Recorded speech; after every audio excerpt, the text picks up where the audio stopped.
Hi, Taylor. It's good to see you. I was hoping you could introduce yourself and provide an overview of some of the research we'll be talking about today. Awesome. Yeah, thank you. Hi. So I'm a senior at Ball State. I have a chemistry major, a biochemistry concentration, and a biology minor.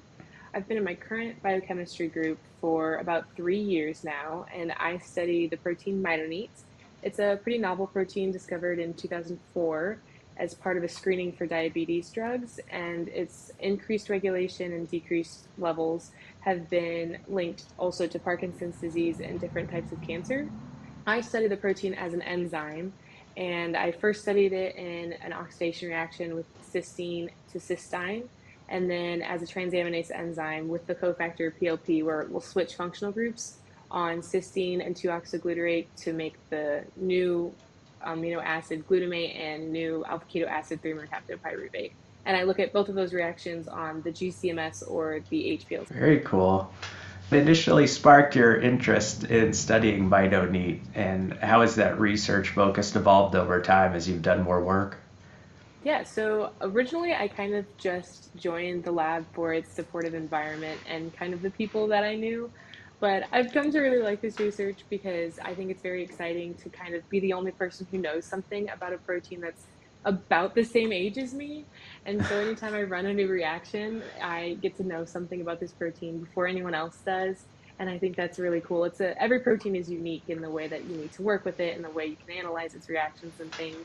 And so I'm partial to MitoNEET. I've come to really like working with the protein and getting to know how it enzymatically works. But our research has changed quite a bit in the 3 years that I've been here. Originally, just trying to see can it act as an enzyme at all, and then can it act as specific types of enzymes, and uncovering that transaminase activity. And then now we've kind of shifted towards how can we change and affect the activity as an enzyme? Can we make it faster? Can we make it slower? What sorts of things will it react with? What won't it react with? And that's been really cool to see. Absolutely. What changes did you face in developing analytical methods to study MitoNEET's enzymatic activities? Why was it useful to utilize both GC-MS and HPLC?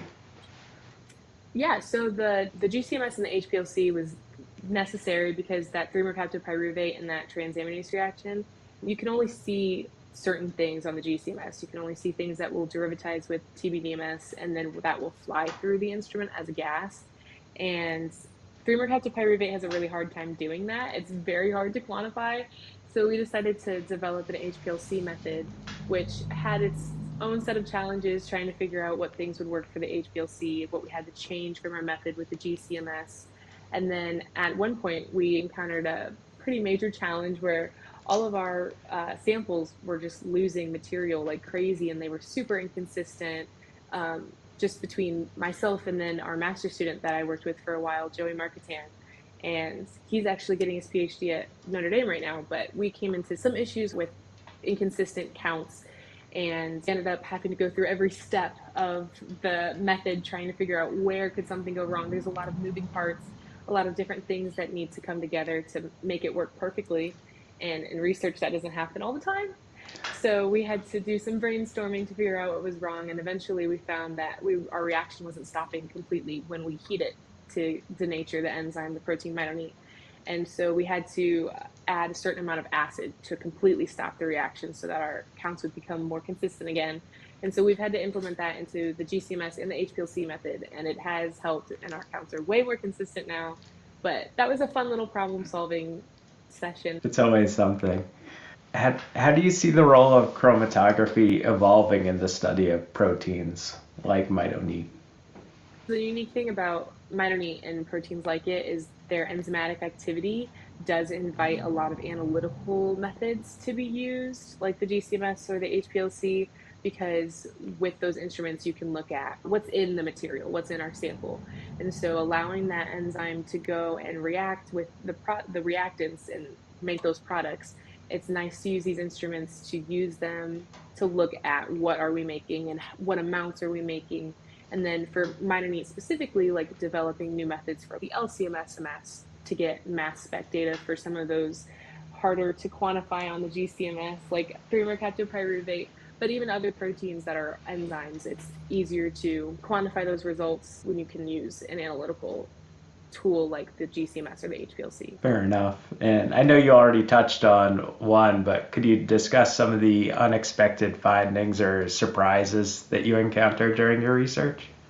Yeah, so using these instruments, there's lots of surprises every time you do some sort of experiment. Things don't always go exactly how you plan them in research. And during my first summer of research, actually, we encountered some issues with our GCMS. It all of a sudden would run through our reaction and it would analyze, do everything it was supposed to do. But then when it got to the analysis part, all of our graphs, our fragmentations, the tick from the GCMS would just not be there, which was very confusing. We weren't getting any data out of it. And so that took some effort to figure out what was going wrong with the instrument. I ended up babysitting it for a couple of runs trying to see, okay, what's not happening that needs to be happening here. And it turned out that our ion source was out. And so we needed to go in and replace that. But that was really cool because with the research that I do, it's a lot of biochemistry, it's a lot of analytical, but it's not really working mechanically with the instruments so much. So when the ion source went out, it was really cool because I got to go into the instrument and figure out how to replace it and actually taking out parts, replacing them, putting it back.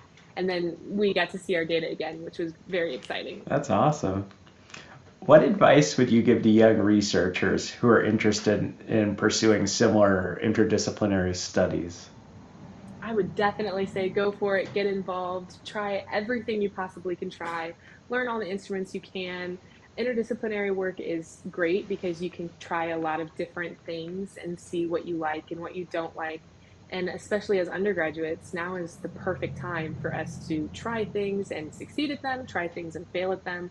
There's never going to be a better point in our career to try new things and discover what we like. And from here on out, I mean, it's still learning and it's still trial and error. But as an undergrad, it's the perfect time. It's the perfect opportunity for learning and exploring and figuring yourself out as a scientist. It's a very exciting time, and so my advice would definitely be to learn what you can, be curious about everything, ask questions, get involved in everything you can get your hands on. Just learn what you can while you can. That is a great answer. Thank you. Are there any misconceptions about MitoNEET or its role in disease that you'd like to address? So, like I said, mitochondria is a pretty novel protein discovered in 2004. So there's not a whole lot of information out there to begin with. I wouldn't say there's too many misconceptions. It is a crucial part of reactive oxygen species control. MitoNEET being part of the mitochondria, and so it's heavily involved with that pathway. Its pros and its cons. It's a protein that we definitely need, seeing that when it's missing or it's upregulated, like we get these terrible diseases like diabetes and cancer and Parkinson's, but it also it's needed for our bodies to function. So it's a complicated protein. It's got its pros and its cons, but I personally am a big fan. Well, thanks, Taylor. I really appreciate the time today, and I look forward to seeing where the research goes from here. Thank you. It was great talking with you.